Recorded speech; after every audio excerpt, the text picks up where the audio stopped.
दिवस आहे, तर आजच्या दिवशी तुम्ही म्हणजे आपल्या समाजाला काय मेसेज देऊ इच्छिता? आज हा परमपूज्य डॉक्टर बाबासाहेब आंबेडकर यांचा महापरिनिर्वाण दिन आहे. हे आज सर्व विश्वासाठी एक दुःखाची गोष्ट आहे. याच दिवशी बाबासाहेबांचा मृत्यू झाला. बाबासाहेब आपल्यामधून निघून गेले याच दिवशी. पण आपल्या समाजातील आज लोक जे बाबासाहेबांना असा एक समाज पाहिजे होता की सर्व बाबासाहेबांच्या म्हणणं हे होतं की शिका, संघटित व्हा आणि संघर्ष करा. आपल्या समाजातील लोक आज शिकले आहेत पण आज संघटित नाही. आज संविधान चौकामध्ये आजचं जे परिदृश्य बघून बाबासाहेबांनाही खूप रडू आलं असतं.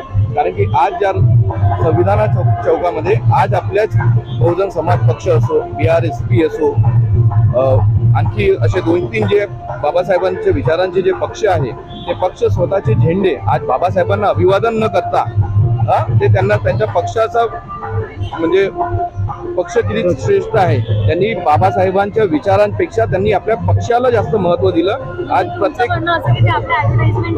ॲडव्हर्टाइजमेंटसाठी झालेले होते. त्यांना बाबासाहेबांची चळवळ या गोष्टी नाही. आज बाबासाहेबांचे किती तुकडे झालेले आहे हे त्यांना दाखवायचं आज शवविच्छेदन म्हणजे बाबासाहेबांचे जे शव होतं आज त्या शवालाही आज एवढं दुःख झालं असतं. त्या प्रकारचं काम आज आज आपल्या समाजातील जे पक्ष आहेत त्यांनी केलं. व्हिडिओ व्हायरल झाला होता, सुलेखाताई कुंभारे यांच्यासोबत तुमची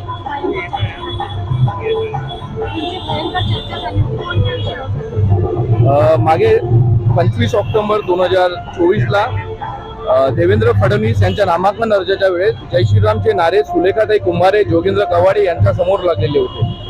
त्यावेळेस त्यांनी त्याबद्दल कुठलाही विरोध केलेला नव्हता आणि त्याबद्दल कुठली माफी सुद्धा 2-3 दिवसानंतर मागितलेली नव्हती.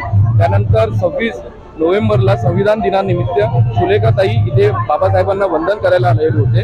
त्यावेळेस माझा त्यांना हाच प्रश्न होता की त्या दिवशी तुमच्या समोर एवढा मोठा प्रकार झालेला आहे, तुम्ही कमीत कमी त्यांचा विरोध करायला पाहिजे. तर त्यांचं असं म्हणणं होतं की बाबासाहेबांना तुम्ही संकुचित करा. आमचं असं म्हणणं नाही की बाबासाहेबाला आम्ही संकुचित करत आहे. आमचं म्हणणं होतं की ज्या ठिकाणी जे आलेले आहेत आणि त्यावेळेस आचारसंहिता पण लागलेली होती, त्यावेळेस ते जय श्रीरामचे नारे नको लागायला होते. त्यावेळेस त्यांनी विरोध करायला पाहिजे होता. त्यांना माझं असंही म्हणणं होतं की जर हीच जो गुजरात बाब आपली श्री राम मंदिर आहे, पोद्दारेश्वर मंदिर, आपण चला माझ्यासोबत तिथे आपण जर जयभीमचे नारे लावले जर चालले असतं ना, तुम्ही कमीत कमी विरोध करायला पाहिजे. पण ते त्यांना कुठलाही विरोध म्हणजे त्यांनी दर्शवलेला नाही आणि ते म्हणजे एवढे लाचार झालेले आहेत की बरोबर आहे असं आम्हाला समजून सांगितलं. आता सगळे असे बोलतात की आम्ही आंबेडकरी आहोत, पण कित्येक व्यक्ती म्हणजे तुमच्यामधून समाजातले किती % लोक 22 प्रतिज्ञाचे आहेत ते मानतात? 22 प्रतिज्ञातले 7-8 प्रतिज्ञाही जर मानलं तरी आपला समाज एकत्र येऊ शकतो. पण आज बरेचसे लोक फक्त दाखवण्यासाठी इथे आंबेडकरवादी आहे. 6 डिसेंबरला येतात, 14 ऑक्टोबरला येतात, जे आहेत 14 एप्रिलला येतात. या दिवसापर्यंत त्यांना आंबेडकर आठवतो. बाकी सर्व तळागाळातून यांनी बाबासाहेब आपल्या आचरणातून वेगळा केलेला आहे. तर हे कुठेही आता मला यांच्या म्हणजे आचरणातून दिसत नाही.